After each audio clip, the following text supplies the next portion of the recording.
Grabe, ang hirap talaga ang daanan dito, nak, no?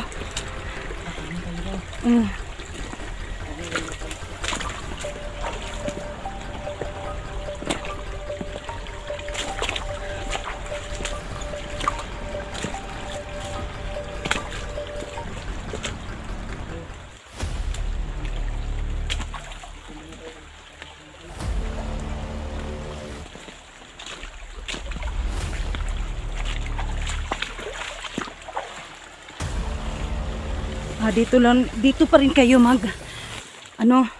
standby pag may mga kalaban. So yun mga idol, no, may siya dito, may isang kampo nila. Dito muna kami magpahinga mga idol. Yan, kung sino man yung nakakita na area nito, lahat ng mga kasamahan ko, sana po matulungan nyo kami ni Pusilito na papuntang Patag. Diyan, anak, huwag ka nang magsisi sa sarili mo, anak, kasi ang Panginoon, mapapatawad ka niya, kasi wala mang nagawa ang ibang mga tao na ginagawan mong kasalanan. Patawarin ka rin nila. Yung pamilya ni Dax, wala ka mang ginawa na masama. Tinatago mo lang sa kampo. Kung makuha ni Dax yung pamilya niya, sigurado mapapatawad ka niya. Sige. Sabihin sa kanila. Kayong manonood dyan. Malaking kasalanan ako sa inyo. Sana patawarin niyo na ako.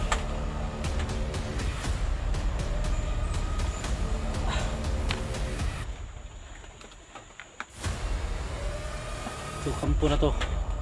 Ito, ako pang gumawa nito. Tapos nasira na, no, sa dami niyong pinuntahan na bundok, kasi palakad-lakad kayo, no, paalis-alis kayo, na maraming tumutugis na mga hunter sa inyo, kasama ko.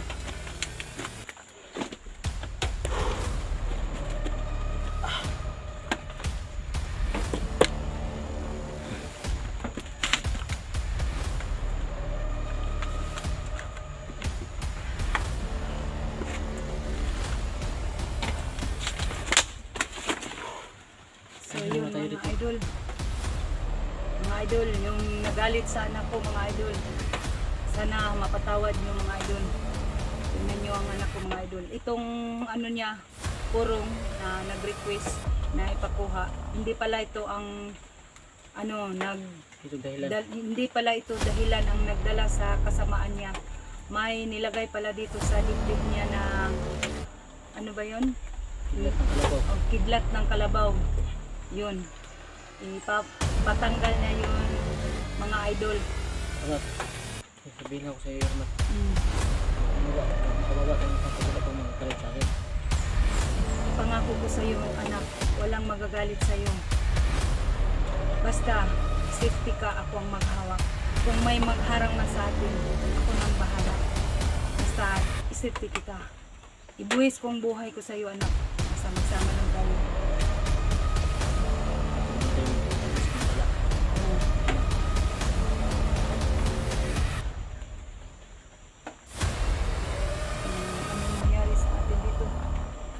Tingin lang tayo sa paligid. Laki talaga ng isang importante. Baba ka sa Patag. Pahinga muna ako sa Patag. Basta makababa ka sa Patag, mga ilang araw, hindi ka muna babalik dito sa bundok. Ba't hindi kagaya sa inyo?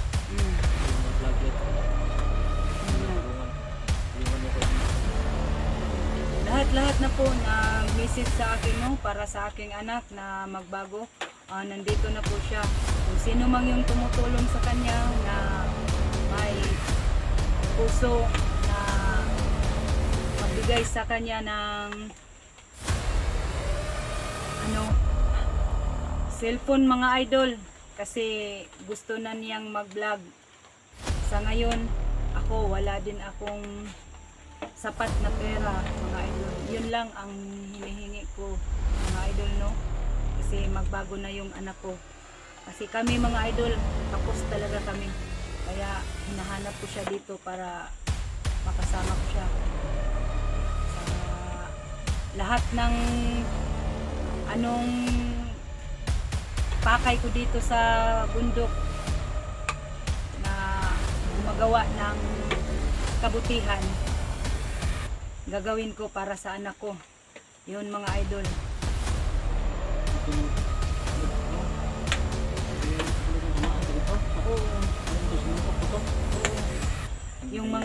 Yung mga kasamahan mo doon, dito ako pagkabihag nila. Kasi hindi man nila alam, anak, na mama mo ako. Kaya nga hindi ko sinasabi doon sa kampo nila na kung sino daw hinahanap ko. Kasi pag sinasabi ko sa harapan nila, baka magpatayan kayo doon. Hindi kita maligtas kasi tinatali ako eh. Nangyayari yung Kaya nga sa ngayon, parang alam na nila nga nandyan na ako sa kamay mo. Kaya sila ngayon, lahat-lahat ng mga hunters naghahanap na sa'yo. Ako, kung madamay ako sa galit niya, nila lahat, kung sino man yun ang ginagawan mo ng kasalanan.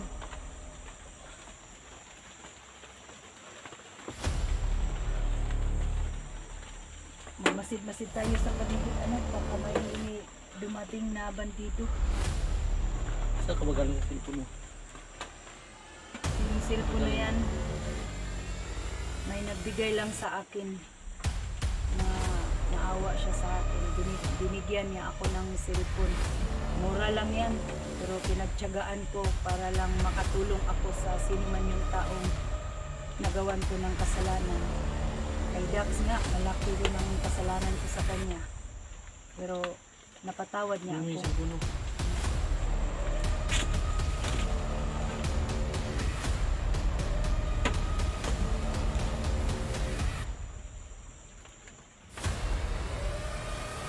So yun, mga idol, no? Nandito pa rin kami sa bundok. Tinatakas ako ng anak ko.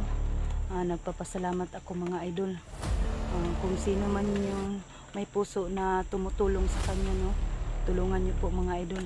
Kasi gusto na niyang magbago. Kasi hindi na niya kaya ang ginagawa niya, mga idol. Nahimasmasan na siya talaga, mga idol. So yun, mga idol, no? Hindi niyo nakita na pinainom ko siya ng holy water at saka tubig, balon, mga idol. Hindi ko na lang pinakita kasi maraming mga bandido, mga idol, tinutugis kami. Yun, nahimasmasan na siya, mga idol, na naghingi na siyang tawad sa akin. Nakita nyo naman, mga idol, na sumasama na siya sa akin, mga idol. Sana po matulungan nyo ang anak ko na sumasama na siya sa akin, mga idol. Ito na area dito, mga idol, ang daming mga ano dito, mga bandido. Tingnan nyo ito, mga idol, oh. Yan, ito ang area ng anak ko, mga idol. Kung sino man yung makakita sa amin dito, no, pakitulong naman po na maligtas kami dito. Yan, nandoon ang anak ko sa ano niya, yung ginagawa niyang payag. Yun, mga idol, dito na location na to, mga idol. Madali lang to makita ninyo, mga kasama ko, no, na mga hunter. Naghingi ako ng tulong sa inyo na sana po matulungan nyo kami. Balikan ko yung anak ko.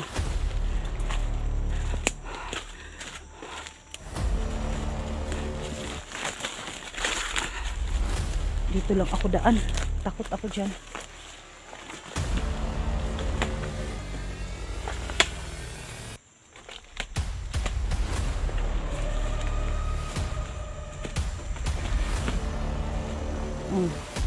Anak, ano nang iniisip mo? Anak.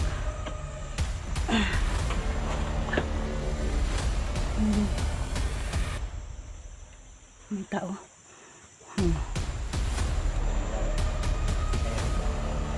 Safety tayo.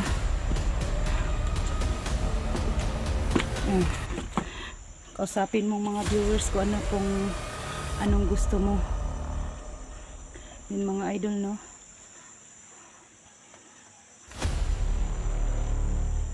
Nagaling ko sa inyo mga ano ba yun?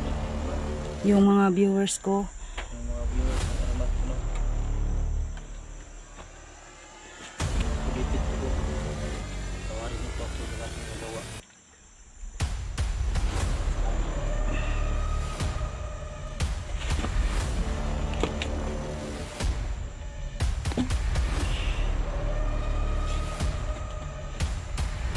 Kasi nagsisi na yung anak ko sa lahat ng nagawa niyang kasalanan, mga idol, no?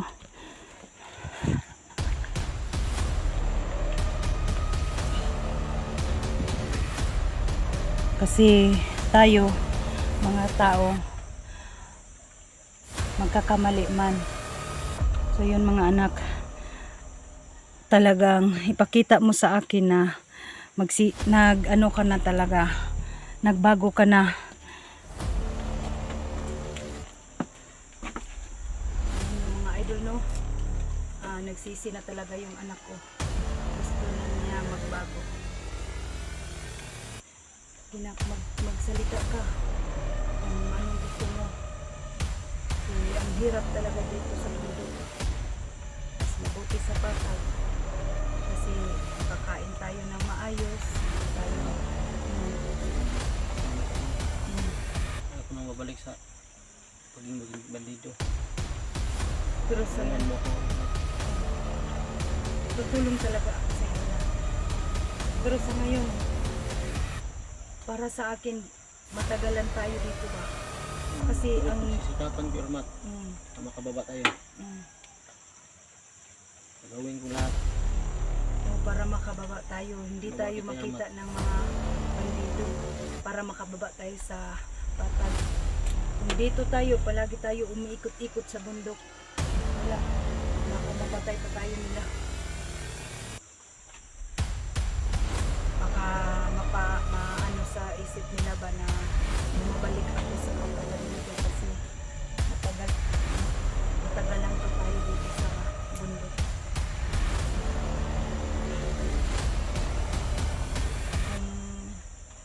Kung makababa lang ako ng patag mamaya, kung payagan mo ako, ano ka lang, bago ka, para makabilis na lang ako, tapos dalahan na kita ng pagkain dito. Kung bumaba ka, Aramat, isama mo na lang ako. Isama kita. Kung bakit ka bumaba? Iwanan mo ba ako dito? Hindi naman kita iwanan, anak. Ang sa akin lang ba, kung papayag ka ba na iwanan kita kasi maghingi ako ng pagkain doon sa patag. Kasi Kung mababa ka mag-isa, ano pang mangyari sa iyo? Hindi, pwede na lang, isama mo na lang ako. Kung gusto mo mababa. sige, maghanap lang tayo, mag-chimpo lang tayo. Ilang araw ka pa, magbaba ng patag, tapos Delikado ba sa ano? Delikado ba sa daanan? kung ano dyan, kung tapos mo,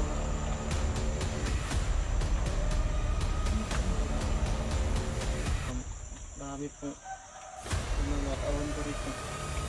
Mga tauhan ako rito, marami. Kaya nga tinatanong kita kung bababa ako ng patag, safety ba ako o hindi? Ano sa tingin mo? Hindi ako safety? Kaya kung hindi ako safety, na ako lang mag-isa, hindi na ako bababa sa patag kung hindi kita masama. Sama kita. Bakit nag-desisyon ka nga, tuba ka mo isa? Okay. Ang sabi mo man sa akin kanina na nagugutom ka, wala kang pagkain. Matiis mo yun na wala tayong pagkain. Itong mo akong mahal. Anak, hindi mo iwanan niya. Wala mag-isa. Gusto ko na kasama sa inyo. Sige na, patawarin mo ako. Patawarin mo ako na nasalita ko sa iyo. Kasi naawa din ako sa'yo na wala kang pagkain. Bumaba ka mag-isa. Tama mo na lang ako. Wala nang iwanan. Hindi na kita mamatay man tayo dito sa gutom. Sige, tayong dalawa sa bakbakan. Tama sila. Mm. Talagang natatakot sa kanila. Kaya nga. Demonyo sa mas demonyo ako sa kanila. Wala akong takutin. Sa huwag Isa mo lang lang hinihiling ipa. ko sa kanila. Mm. Ayaw ko nang kita ka nga. Sinasaktan ka. Kita sinasaktan ka. Matayin talaga naman. Kami akong problema. Tapusin na natin to. Huwag ka lang mag-problema. Kasi nandito mga palagi sa tabi mo. Baguhin ko ang desisyon ko. Na Lahat tayo ay mag- Wala talaga ako. Wala na. Wala talaga ako. Wala na. Magano sa anak, magbabago. So, tayo sinasabi nila.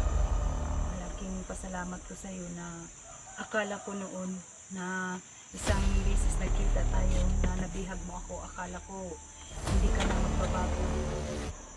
Sabi ng mga viewers ko, iwan na lang daw kita dito sa bundok kasi hindi daw kita makumbinsi. Pero sa ngayon, gabi-gabi, araw-araw, pinagdasal kita. Dininig ni Panginoon yung dinarasal ko na nagbago ka rin. Matauhan ka. Yun. Malaking pasalamat ko na pagbalik ulit ko nagbihag ako. Akala ko sa sarili ko kung makita ako ni Joselito, patay ako. Kasi nagbibigay siya ng salita na kung makita ako ulit, mapatay. Pero hindi pala, nagkamali ako sa inisip. Naligtas na ako.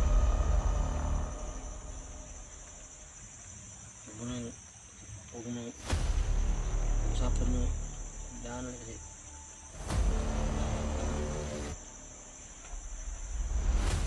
ano tulungan nyo naman kami lalo na patawarin nyo ako lahat sa lahat ng kasalanan ko. Oo, totoo, namin ko po sa inyo.